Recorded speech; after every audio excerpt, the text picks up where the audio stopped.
হুম। আসসালামু আলাইকুম, hi guys. আজকে আপনাদেরকে দেখাবো 5 নং উত্তর উপাধি ইউনিয়ন 7 নং ওয়ার্ড লেদু ফকিরের দরগা। যে এই সম্পর্কে আমার কোনো ধারণা নেই। এক কত বড় আল্লাহর ওলি এ সম্পর্কে আমি কিছু জানিও না। এখানে আসছি আপনাদেরকে দেখাবো। এখানে দুইটা জিনিস আমার কাছে খুব ভালো লাগছে, সেটা হলো এখানে নামাজের স্থান আছে। আর দ্বিতীয় কথা হলো এই জায়গায় আরেকটা লেখা আছে, সেটা হলো যে এই জায়গায় সেজদা দেওয়া নিষেধ, বেয়াদবি করা যাবে না।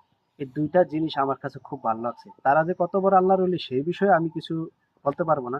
তো আপনাদেরকে এই দুইটা জিনিস আমি দেখাই, যে এই জিনিসগুলো আমার কাছে খুব ভালো আছে।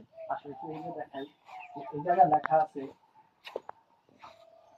লেদুপুর ও কালু ফকিরের বৈঠকখানা এবং নামাজের জায়গা।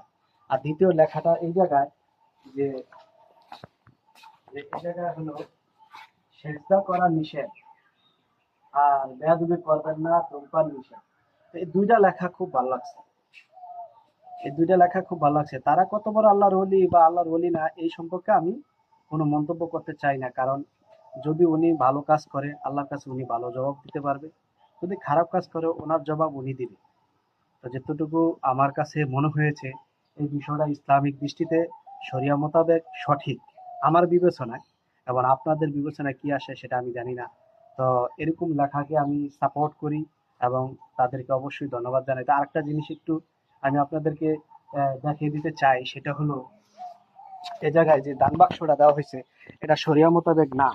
কারণ কোনো কবরবাসীকে দান করা যায় না, কারণ কবরবাসীরা কি খায় না পরে। তাহলে এই জায়গায় কেন দান বাক্স লেখা হলো, এই জায়গায় দান বাক্স কেন লেখা হলো, এই বিষয়ে আমি কর্তৃপক্ষকে দৃষ্টি আকর্ষণ করব যে আপনারা এই লেখাটা উঠিয়ে নেবেন। এই জায়গায় কোনো দান করা হবে না। দান করতে হবে মানুষ কোন জায়গায়? মসজিদে, মাদ্রাসায়। ওই জায়গায় দান করলে সদকায়ে জারিয়া হিসাবে গণ্যিত হয়, যেটা আমরা ইসলামে পাই, কোরআন হাদিসে পাই। তাহলে এই জায়গায় কিসের দান করবে? কবরবাসী কি, এটা কি তাদের কথা বক্তব্য, নাকি তারা মন গড়া এই কাজটা করছে?